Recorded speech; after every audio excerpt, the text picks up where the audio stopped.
Hello, hungry people, and welcome to the Science of Barbecue and Grilling with Meathead, presented by Kingsford. I'm Jenny Johnson. And I'm Fishhead.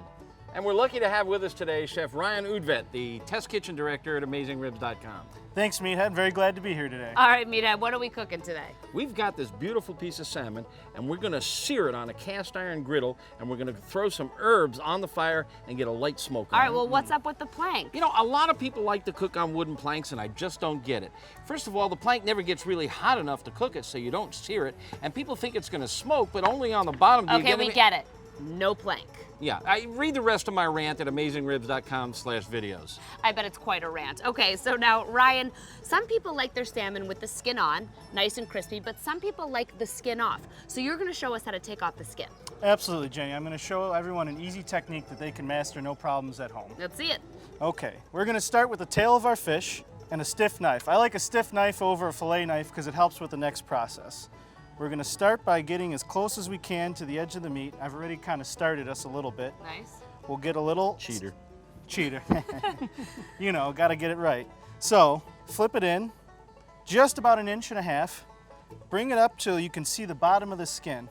Then you're going to take the tip of your knife and pressing firmly on the cutting board, just bring enough of a slit to get one of your fingertips in there. Nice. That's the secret. So once we get our fingertip in here, this isn't going anywhere. And we got a nice solid cutting board that's not moving. So we're going to take the knife, put it as parallel as we can get it to the cutting board, holding our little fish hook here, start slowly press down and wiggle the skin as you go. Sharp knife comes in handy. Sharp knife comes in big handy. Get right yourself a good knife. here. Absolutely. And I should also point out, he's put a wet paper towel under the cutting board That's right, Meathead. so it doesn't wiggle around. Final slice. God, that finger grip is perfect. Yeah, Absolutely. it really is great technique. Now we got a salmon belt. There Look at we that. go. Okay, That- that's a nice fashion statement. Okay, now you're gonna cut these up into steaks for us. Yes, so try and portion it evenly. Get about 4 nice sized pieces out of this. Now something to keep in mind is it's very skinny down here, so that end is going to cook at a different rate than this end, which is fat. All right, we have some good looking steaks, and now we're gonna season, right? That's right. Okay, we're gonna start with some salt. Put it on nice and high. Absolutely. And you really only need to season one side. Fish doesn't need a lot of salt. All right, so what are we using for a rub? Okay, we're using Marietta's Fish Rub, which you can find on AmazingRibs.com. It's a great recipe with a lot of herbs, heavy on tarragon. It works wonderfully with fish. All right, Ryan, thank you, Meathead. We're ready for the grill. Absolutely, ready to go. Let's go. So here I'm going to dump in some of the regular blue bag Kingsford charcoal. And then I'm going to take some crumpled up newspapers, put it under the chimney, light them,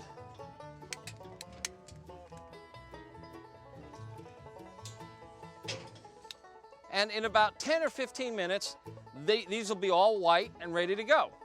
All right, so for a video about different types of charcoal, the best ways to start your fire, and how to use wood for flavor, just go to AmazingRibs.com/videos. All right, so Meathead, we're using the Engelbrecht. What's so great about this grill? This is a really versatile cooking device.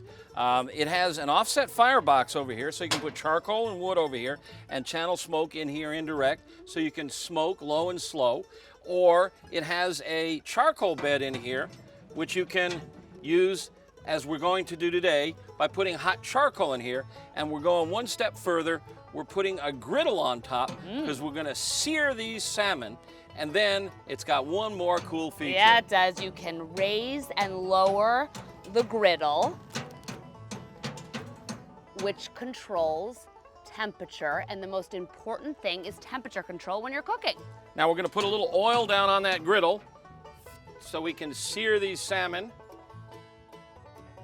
Now that we've got some oil down and it's hot and smoking, Yeah, it we're is. going to put the salmon in curved side down. Oh, listen so to we that can get- sizzle. Yeah.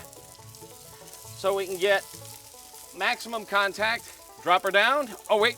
Oh, We're going to take some old oregano from the kitchen that's been laying around, Woo! and that's going to burst into flame and lower away. And that's going to give us a quick puff of smoke which is going to add some nice, delicate smoke flavor. Ooh, do I smell that? So when you're in a restaurant, what they do is they take the fish, they put it in a pan, they get a sear, and then they put it in the oven. But what's happening with the Engelbrecht is it's all happening at once. Yeah, it's simultaneous salmongasm. Okay. How long is the salmon going to be in here? I'm going to leave it in there until it's brown on both sides and about 140 to 145 degrees in the center.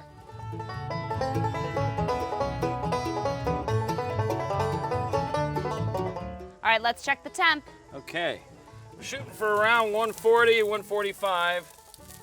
Got it. And that's where 137. Let's take them out of there. Now, Beautiful salad. we're just going to put these on. There's a lovely luncheon.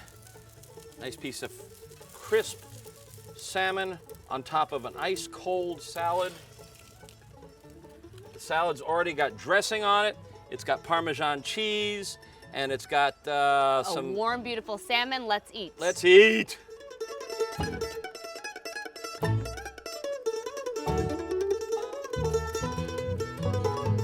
This is the absolute perfect lunch. And it's nice to know that we can do fish that's so flavorful on the grill. Yeah, nice and crispy. Superb. Oh, Crunchy. that is good. That's really good. And remember, cooking for others is an act of love. And the most important part of the meal is not what's on the plate, but who's in the chair. Cheers to you. Here's to you, Jenny. Always fun cooking for you.